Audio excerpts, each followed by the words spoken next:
አረጋ ከበደ ለጥቂት አመለጠም። በአማራ ፋኖ ብሔራዊ ኃይል ቴዎድሮስ 105ኛ ኮር 44ኛ ክፍለ ጦር ቲሊሊ ከተማ ላይ በተፈጸመው የሞርተር ድብደባ ሎሌው አረጋ ከበደና ግብረ አበሮቹም የጀመሩትን ስብሰባ አቋርጠው ለጥቂት በመትረፍም ወደ እንጅባራም ፈርጥተዋል።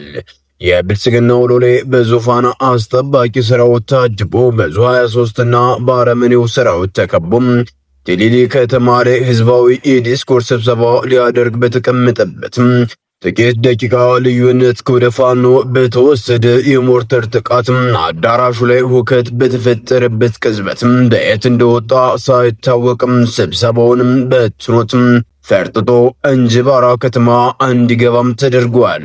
አረመኔው ቡድን ባለፉት ቀናት በፍኖተ ሰላም ቦሬ ላይ የተፋውን ቅርሻ ዛሬም ቲሊሊ ለመድገም ቢያስብም አይደፈሪዎቹ 105ኛ ኮር 44ኛ ክፍለ ጦር ነበልባሎቹም አስተንፍሰውለታል።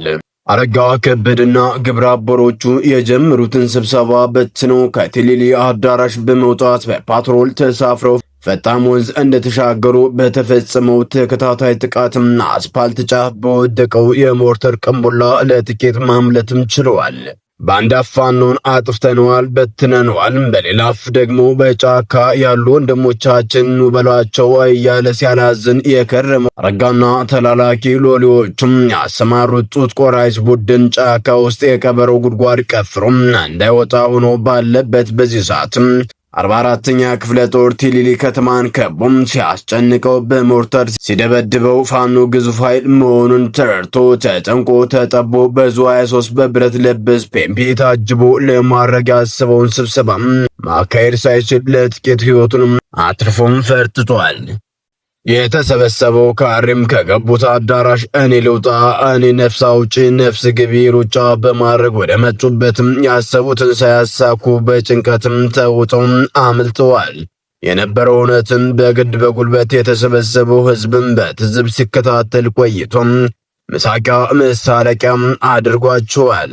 እውነትም ሐሞትም ጀግንነትም ኃይልም መሳሪያም ትክክለኛ መንግስታዊ ቁማና የት ላይ እንዳለ ህዝብ ያየበትም የታዘበበት ክስተትም ሆኖም በድልም ተመዝግቧል። በተመሳሳይ መረጃም ወታደራዊ ስትራቴጂክ ስፍራ በመባል ከምትታወቀው ከጋሽና ከተማ በቅርብ ርቀት በተደረገ ተጋድሎ 36 ያገዛዙ ወታደሮች ሞትና ቁስለኛም ተደረጉ። ቁልፍ ወታደራዊ ጠቀሜታ ባላት በጋሽና ዙሪያ ፋኖ ባካሄደው የጨበጣና የደፈጣ ውጊያ ኃያልነቱን ዳግም በተጨባጭ ያስመሰከረ ሲሆን በአንጻሩ የአገዛዙ ኃይሎች ደግሞ ከባድ መሳሪያ ታጥቀው ከፋኖ ጥቃት አለመትረፋቸው ልበ ቆራጥነት ከሌለ መሳሪያ ብቻ ታቅፈው ድል እንደማይገኝ በጋድም አሳይቷል። ገዛ ለማረካውን ተገኝና ከወልዲያ አቅጣጫ የገባው ተጨማሪ ኃይልም የፋኖን አፈሙዝ ሲሳይ ከመሆን አለመትረፉንም የሚዲያችን የምስራቅ አማራ ግንባር ዘጋቢዎችም ለማረጋገጥ ችለዋል። በተመሳሳይ መረጃም ወደ ወሎ ቀጠናም ስናምራም በቆቦና ሮቢት ከተሞች ውስጥ በነበሩ የአገዛዙ ወታደሮች ላይ በተፈጸመ ደፈጣ ጥቃት ከ16 በላይ የሚሆኑት ተደመሰሱም። ካላኮርማ ክፍለ ጦር 5ኛ ሻለቃ ቃኝ ራያ ቆቦ ሮቢት ከተማ በመግባት የደፈጣ ጥቃት ፈጽመው ድልም አስመዘገቡም። ምስራቅ አማራ ኮር 2 ካላኮርማ ክፍለ ጦር 5ኛ ሻለቃ ቃኞች ራያ ቆቦ ወረዳ ሮቢት ከተማ ቀን 10 ሰዓት አካባቢ በመግባት ወደ ቆቦ ከተማ መውጫ ወይለት ድልድይ ላይ ኬላ ወጥረው ከነበሩ ዙፋን ጠባቂዎች ላይ የደፈጣ ጥቃት በመፈጸም እስከ 10 የሚደርሱትን ሞትና ቁስለኛም አድርገው ድልም አስመዝግበዋል።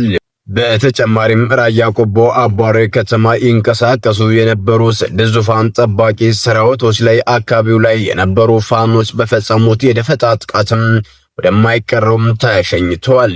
በዚህም በሁሉም የቤት አማራ አካባቢዎች በተጠናከረ የደፈጣ ጥቃት በመፈጸም ጠላትን እረፍት የመንሳት የማዋከብና አማራጫቶ እንዲኮበልል የማድረጉ ተጋድሎም ተጠናክሮ ቀጥሏል። በተመሳሳይ መረጃም ጽናት ክፍለ ጦር የጠላትን ዙ 23 የወደመበትና ተኳሾች ሙሉ ለሙሉ በተደመሰሱበት ተጋድሎም ድልም ተጎናጸፉም። በድል ታጅቦ ተጠናክሮ በቀጠለው የደጋው መብረቅ ኮር ተጋድሎ ጽናት ክፍለ ጦር 23ቱን በዲሽቃ በማውደምና ከታ እንዲገጥመው ብሎም ከውጊያ ሜዳ እንዲወጣ በማድረግ በተጨማሪም ተኳሾቹ ሙሉ ለሙሉ በመደምሰስም እንዲሁም በርካታ እግረኛ ሰራዊት ሙትና ቁስለኛ በማድረግ ታላቅ ድልም አስመዝግበዋል። ታኅሳስ 10 ቀን 2018 ዓ.ም ከዚያ መስ እስከ ግሽን ከደላንታ ወረዳ እስከ ተሪ ጥላት አድማሱን አስፍቶ ከጽናት ክፍለ ጦር አናብስቶች ጋር ግጥሚያ አድርጎ የዋለ ሲሆን የአማራ ሕዝብ የቁርጥ ቀን ልጆች የሆኑት ፋኖች የፋሽቱን ዙ23 በዲሽቃ በመምታት ውከታ እንዲገጥመው ያደረጉት ሲሆን ቁጥራቸው በውል ያልታወቁ የፋሽስቱ ሰራዊቶች ሞትና ቁስለኛም ሆነዋል። ከጽናት ክፍለ ጦር ያልተጠበቀው ድብደባ የደረሰበት የጥቁሩ ፋሽስት ሰራዊቶችም አግራ ውጪኝ በማለት በሶስት አቅጣጫ ፈርጥጦ ወደ መጣበት የተመለሰ ሲሆን በተጋድሎ ተተኳሽና የተለያዩ ሬሽኖች ሲማረክም ሬሽኖቹ የተመረዙ ሊሆኑ ስለሚችሉ በማለትም ወዲያውኑ ጥቅም ላይ እንዳይውልም ተደርጓል። በተመሳሳይ መረጃም ወደ ጎንደር ቀጠና ስናመራም በአርማጭሆ ቀጠና ፋኖ በፈጸመው የደፈጣ ጥቃት 16 ያገዛዙ ወታደሮች ሞትና ቁስለኛ መደረጋቸው ታወቀ። ወታደሮቹ ከጋብላ አቅጣጫ መነሻውን አድርገው ወደ አርማጭሆ እየተጓዙ ባለበት ነው ግመል ድንጋይ ተብሎ በሚጠራው አካባቢ ደፈጣ ጥቃቱ የተፈጸመባቸው።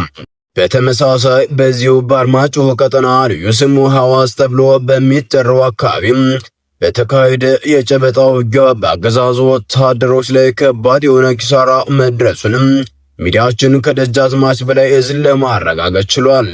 ከወደ ፋኖ የተከፈተባቸውን ጥቃት መቋቋም ያልቻሉት የጸረ አማራው ኃይሎች ሙትና ቁስለኛውን እያዝረከረኩም ወደ ማሰሮ ደም መፈርጠጣቸውንም ታውቋል። በአገዛዙ ልሳን በኩል እጅ ሰጠ፣ ተደመሰሰ፣ ተማረከ እያሉ የሚያወሩት የፋኖ ብዛት በስርዓት ቢደመር ከአማራ ሕዝብ ይበልጣል። አማራ ክልል ውስጥ ፋኖ ሆኖ እየተዋጋ ያለው የአማራ ተወላጅ ብቻ እንጂ ሌላ ዜግነት አይደለም። የአማራ የህልውና ትግል በውሸት የፕሮፓጋንዳ ጫጫታ የሚሸበርም አይደለም።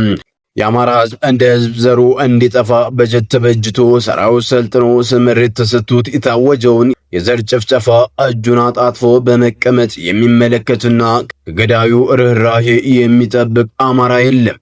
የተጀመረው የህልውና ትግል ለአማራ ሕዝብ ቀይ መስመር ነው። በመሆኑም ይህ የህልውና ትግል ሎጂስቲክ በማቀበል መረጃና ማስረጃ በመስጠት ውጊያውን በመቀላቀል የትግሉን ደህንነት እንጠብቃለን። በአማራ ሕዝብ ላይ ከጦርነቱ በፊትና በጦርነቱ ወቅት እየደረሰ ያለውን ጉዳት ስናነጻጽር ከጦርነቱ በፊት የነበረው ጉዳት እጅግ ዘግናኝና ወንጀል ተብሎ የሚጠቀሰው ሁሉም የተፈጸመ በመሆኑ ይህ የህልውና ትግል እስከ ነጻነት ድረስ አጥብቀን የምናስቀጥለውና የምንጠብቀውም ይሆናል።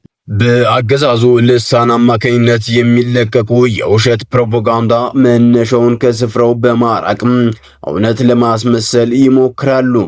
የግለሰብን ፎቶ ከፌስቡክ በማውረድ ከጎጃም ከሆነ ወደ ጎንደር፣ ሸዋና ወሎ ያሉ የአገዛዙ ልሳኖችም ከጎጃም እጅ የሰጠው የፋኖ መሪ ይላሉ። ሌሎች አካባቢዎችም በተመሳሳይ ያደርጋሉ። የፋኖ አደረጃቸው ሲጠናከም የፋኖን ስም ለማጥፋት ህዝብን ከፋኖ ለመነጠል አስከፊ ድርጊት ሲፈጽምና በወንጀሉም ሲታሰርና ሲቀጣ የነበረ ለጠላት የፋኖ ሚስጥር አሳልፎ ሲሰጥ የነበረ መፈርጠጡ ዛሬም አለ፣ ነገም ይኖራል። የአማራ ህዝብ እንደ ህዝብ ከአማራነቱ ይልቅም ኢትዮጵያዊነቱን የሚያስቀድም ህዝብ ነበረም። በዚህም የለም አማራ ነህ እየተባለ በልዩነት ስቃይና በደል ሲደርስበትም ኑሯል። የአማራ ህዝብ እንደ ሌሎች ብሔር ብሔረሰቦች የራሱን ብሔር ጠርቶ አማራ ነኝ ካለ ነገሩን መጠቅለል እንደሚከብድ አስረግጠንም ነግረናችሁ ነበር። ያው ሆነ ከዚህ በኋላ ንቅንቅ የለም። አማራ አማራ ነው፣ ወደፊትም አማራ ይሆናል። ትግሉም ተጠናክሮ የሚቀጥል ሲሆን ነጻነታችን እስኪታወጅ ድረስ ወደኋላ የምንልበት ምንም ምክንያት አይኖርም። ሰላም ጤና ይስጥልን። የተወደዳችሁና የተከበራችሁ የሚዲያችን ቤተሰቦች ለሰዓቱ የነበሩን መረጃዎች እነዚህን ይመስሉ ነበር። በሌላ መረጃዎች እስከምንገናኝ በያላችሁ በሰላም ቆዩልን።